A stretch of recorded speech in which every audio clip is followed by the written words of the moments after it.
nübüvvet, hakikat arayışında peygamber ışığı. Okay, my name is Andi Bakti. I'm coming from Indonesia, from the State Islamic University, but also I'm Dean of Faculty of Communication, Universitas Pancasila, Indonesia. Okay, what do you think about this symposium and the Foundation of Science and Culture?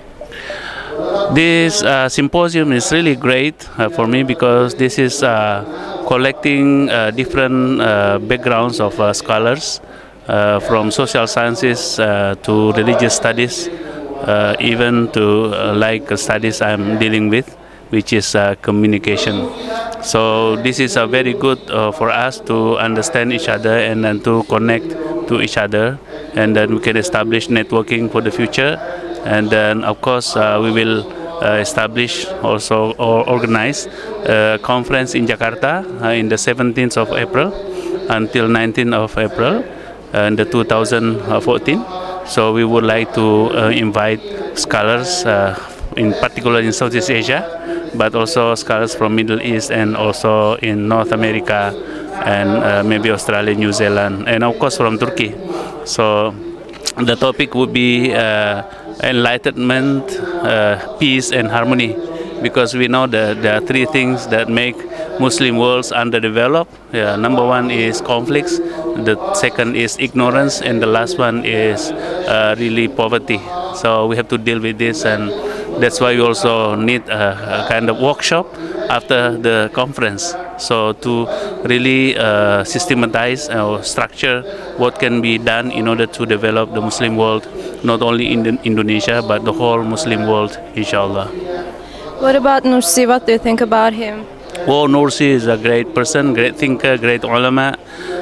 We didn't know him before because no writing in the past wrote about Sayyid Nursi, let's say 20 years ago or before. We only knew like Muhammad Abdu and Afghani and then Ahmad Khan and Arsin Hindi, but no writing whatsoever that we know outside of Turkey about Sayyid Nursi. But I think for the last 15 years we have noticed that there are so many books now have been written on Sayyid Nursi, and then as a result, because also we have done a lot of conferences, symposium and workshops across the world, and then I think we have 140 darsanes now in the world, and then darsane where people sent from Turkey to teach other nations, Muslim world about Risale-i Nur, and then this has been translated into local languages, which are very, very interesting. And then Indonesians in particular, we have read, widely, and then, we have 245 million people in Indonesia, and then there's actually we have like 300 million, including Malaysia, Singapore, Brunei, South Thailand, South Philippines. We all speak the same language, Malay language.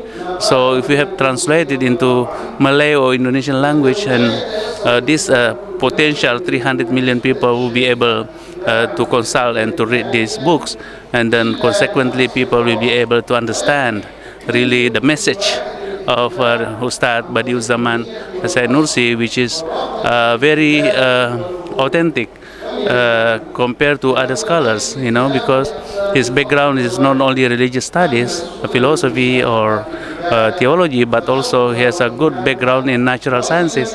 Consequently, we understand, in a very rational way. Sayyid Nursi speak not only in terms of religious or fiqh. In fact, fiqh he didn't touch at all, because according to him, fiqh is already been elaborated very well by 4 madhab, Hanafi, Shafi'i, Maliki and Hanbali.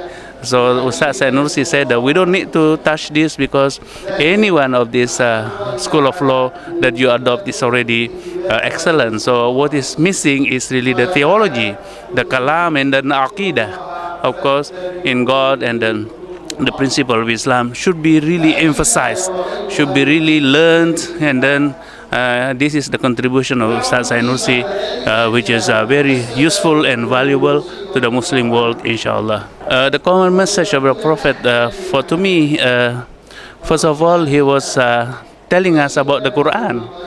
The Quran itself is really is a wahyu, a revelation from God, the last revelation, which is also recognizing the revelations before, like Zabur, like Taurat and Injil.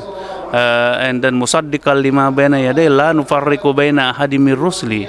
According to the Quran, we don't distinguish between the prophets and the messengers of God. So we all the same. We have to believe in them. And then the second, of course, the hadith.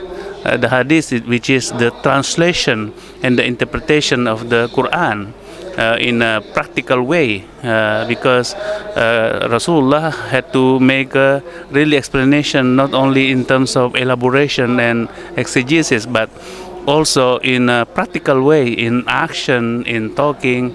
And then he himself is really the examples of a good, perfect Muslim.